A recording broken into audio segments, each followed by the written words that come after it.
On était déjà plongé dans notre conversation sur cette époque post-factuelle que nous vivons peut-être. Marc Thibodeau, bonjour. Bonjour. Journaliste à la presse. Et ce dossier, j'ai trouvé vraiment intéressant samedi dernier. La fin des faits avec un point d'interrogation paru dans la presse du 27 août. À ses côtés, Sandra Rodriguez, bonjour. Bonjour. Docteur en sociologie des médias numériques. Puis j'ai pensé à vous en lisant ce dossier, Sandra, parce que je me rappelle d'une expérience que vous avez menée dans la traque interdite. Je ne sais pas si Marc a suivi un peu ce projet-là sur le site de l'ONF, où vous aviez vous nous présentiez une grille avec un même fait et une grille qui illustrait ce que par exemple, les électeurs de tendance républicaine, potentiellement intéressés par Donald Trump, ce qu'ils en recevaient comme information, et puis ce que les électeurs à tendance démocrate en recevaient, un même fait. Puis donc, ça nous donnait des éditoriaux, des phrases chocs qui présentaient le même fait de façon presque opposée et contradictoire. Est-ce que cet outil-là, il est encore disponible? Est-ce qu'on peut encore avoir accès à ça? Alors oui, je regardais un peu dans mes feuilles pour pas me tromper. Le nom de l'application s'appelait Scale Model. On l'a utilisé avec Traque Interdite. D'ailleurs, Traque Interdite est encore en ligne. Elle fait l'analyse en ce moment d'autres genres de sujets. Quand j'ai été voir récemment, c'était le Burkini. Donc, on pourrait utiliser Scale Model, rentrer un sujet et regarder la polarisation qui se produit. Puis ça se base vraiment sur un principe qu'on appelle les bulles de filtre, à défaut de traduction, les filter bubbles. C'est un concept développé par Élie Pariser et qui est assez simple. En fait, c'est que les algorithmes des médias sociaux, les algorithmes qui nous permettent de filtrer l'information sur Internet, ont tendance à nous montrer ce qu'on aime regarder. Et donc, en d'autres termes, si on a un fil Twitter de nouvelles ou un fil Facebook, on essaye de regarder la majorité ou on consomme la majorité de nos nouvelles sur les réseaux sociaux, elles vont avoir tendance à nous montrer ou nous réconforter un peu dans nos prendre la couleur, dans nos visions, prendre la couleur un peu de la nos convictions. Marc, dans votre article, est-ce que c'est un peu ce que vous appelez de l'information en silo? On crée des silos d'information? Oui, c'est exactement le même. Donc, c'est ce concept-là. Donc, l'idée, justement, que les réseaux sociaux filtrent, eux, ils le font pas d'une manière mal intentionnée. Je dirais, si t'es le propriétaire de Facebook, ce que tu veux, c'est que les gens reviennent compulsivement sur ton site. Donc, si tu passes leur temps à leur envoyer des informations qui, par exemple, les choquent. Disons, quelqu'un qui a une position très affirmée sur le port du burkini sur les plages, et à chaque fois qu'il débarque sur les réseaux sociaux, c'est une chronique de quelqu'un qui dit « c'est un faux enjeu, faut pas s'en faire, les gens exagèrent, etc. » Là, il y a une forme d'irritation. Donc, Facebook programme son algorithme et je pense que tu en sais beaucoup plus que moi sur la programmation exacte, mais Facebook, en gros, dit on regarde avec qui tu es en interaction, qu'est-ce que tu lis en général comme information, et c'est ce qu'on t'envoie. Donc là, ce que ça donne, quand on se projette à plus grande échelle, c'est des gens qui, finalement, s'informent en silo, lisent toujours des choses qui viennent conforter l'opinion qu'ils ont déjà. L'opinion qu'ils ont déjà, et il y a des études très intéressantes qui démontrent que quand tu prends des gens qui pensent la même chose et que tu les fais débattre d'un sujet, pas débattre, mais puisque c'est pas vraiment un débat de confrontation, les gens se radicalisent puisqu'ils échangent des arguments additionnels. Donc, ils s'en vont encore plus loin. Ils vont encore plus loin. Donc, le phénomène des silos en soi est assez préoccupant puisqu'on se dit, bon, mais quelqu'un qui essaie de s'informer va manquer énormément d'informations, notamment celles qui sont susceptibles de contredire sa vision du monde.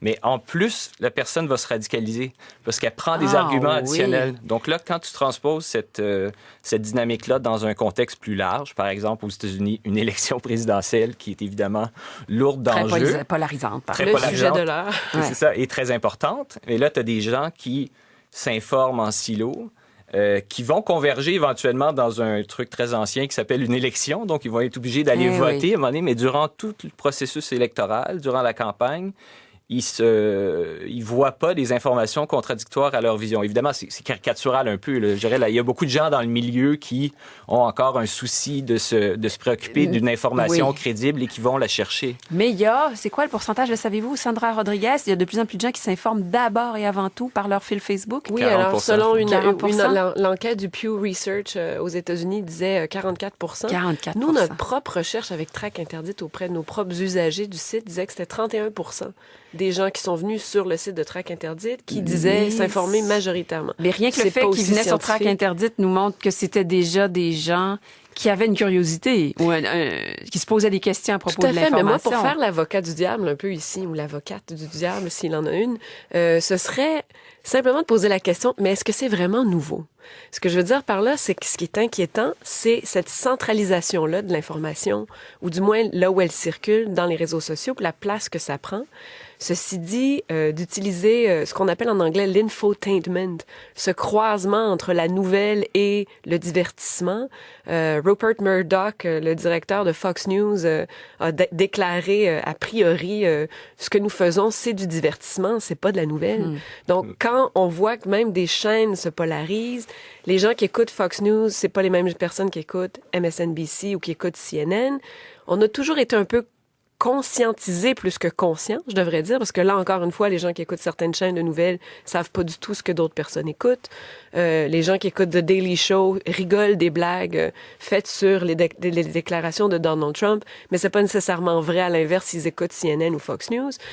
Tout ça, on a été conscientisé graduellement. Il y a une certaine, du moins, conscientisation voulue du public pour avoir ce qu'on appelle l'alphabétisme médiatique, comprendre la polarisation des sources.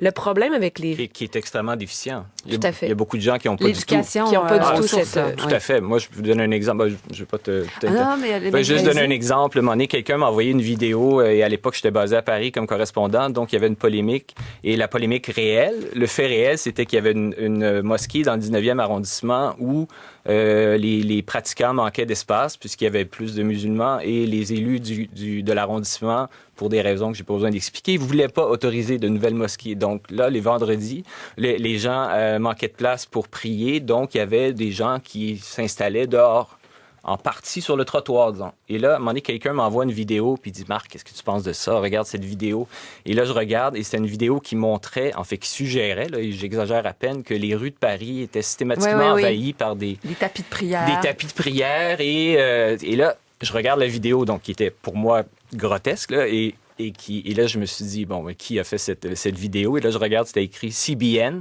CBN, ça a l'air d'un croisement stratégique entre CBS, NBC, CNN.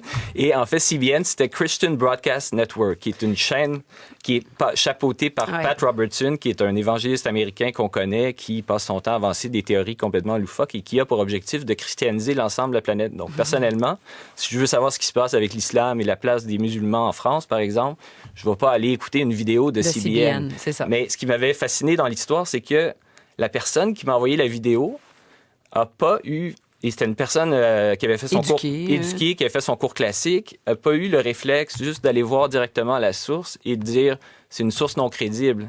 Et décoder. Et là, moi, je lui ai dit la source est ridicule. Donc, et lui, je pense qu'il me relayait ça de quelqu'un. J'ai dit dis à ton interlocuteur que mais ça m'a vraiment consterné de voir que. Mais c'est tout à fait vrai. C'est pour ça qu'il y a des efforts encore actifs de conscientiser le public ou développer l'esprit critique. C'est pour ça que je disais que c'est plus une question de... On en est moins conscient, mais on essaye de conscientiser le public. Toute la théorie, et là, j'arrête pas de reculer en arrière, mais un petit peu exprès, toute la théorie de Noam Chomsky, Manufacturing Consent, c'est vous croyez que vous écoutez de la nouvelle, vous croyez que vous écoutez des faits, mais en fait, ce qu'on essaye, c'est de vous attirer à une chaîne, de vous y garder, de maintenir votre intérêt. Donc, à la limite, même dans le dossier de Marc Thibodeau de la fin de semaine, même le fait qu'on soit dans une ère post-factuelle, que les faits aient moins d'importance que l'émotion, c'est un petit peu l'angle du dossier. Est-ce que vous diriez que même ça, c'était déjà commencé à d'autres époques? Oui, je vais reculer encore plus loin. 1895, Gustave Le Bon... On peut aller jusqu'à Platon, si on veut. Il écrit sur la psychologie des foules, puis il dit que le problème avec les mouvements sociaux, quand les gens se mobilisent pour des questions politiques, ou même quand ils vont voter, c'est qu'ils ne regardent plus les faits, ils ne regardent que leurs émotions. Et à l'époque, on se disait que ce qui guidait ces foules-là, et là, c'est là où je fais un lien avec aujourd'hui, c'était leur réseau social. On parlait moins de réseau, on disait leur entourage. Donc, si les faits, les journaux, à l'époque, on se disait, oui, les journaux vont privilégier au moins le fairness doctrine, c'est l'idée qu'on vise à l'objectivité sans toujours pouvoir être objectif. Si au moins ils ont cette volonté de le faire, à l'inverse, les gens vont pas toujours écouter les faits, ils vont écouter leurs émotions. Le problème, c'est quand les réseaux sociaux sont guidés Marc, est-ce que ce par sera un peu ça l'émotion? la conclusion? C'est qu'en ce moment, les outils moi, je pense que cette donnent problématique... une puissance incroyable à ce phénomène-là. Oui, moi, je suis entièrement d'accord pour dire que la problématique des gens qui véhiculent des opinions plutôt que des faits est très ancienne. Mais le problème, c'est qu'avec les réseaux sociaux, Les politiciens, par exemple, peuvent cibler directement les gens qu'ils essaient de joindre. Et les médiateurs sociaux traditionnels, c'est à la fois les médias, au Québec il y a 50 ans, c'est l'Église, c'est des universitaires. Il n'y a plus de sources extérieures communes que les gens reconnaissent pour apprécier les faits et essayer d'établir une forme de... Il n'y a plus de hiérarchie claire. Exact. Ouais. Donc là, et l'Internet véhicule cette idée-là parce qu'elle met tout le monde sur un pied d'égalité. Et quand les gens, à ce moment-là, donc les gens ont tout le loisir d'aller chercher l'information qu'ils veulent et de plus interagir. Et donc, oui, c'est un ancien problème, mais il est décuplé par les médias sociaux. Alors donc, éducation à faire là-dessus. Et la traque interdite travaillait beaucoup à ça. On va mettre un lien pour que les gens retrouvent ce beau projet sur le site de l'ONF. Merci beaucoup, Sandra Rodriguez, d'être venue ce matin en studio, docteur en sociologie des médias numériques. Marc Thibodeau, journaliste, auteur du dossier La fin des faits. On va mettre un lien pour ceux qui ne l'auraient pas vu en fin de semaine. Merci tous les deux. Merci.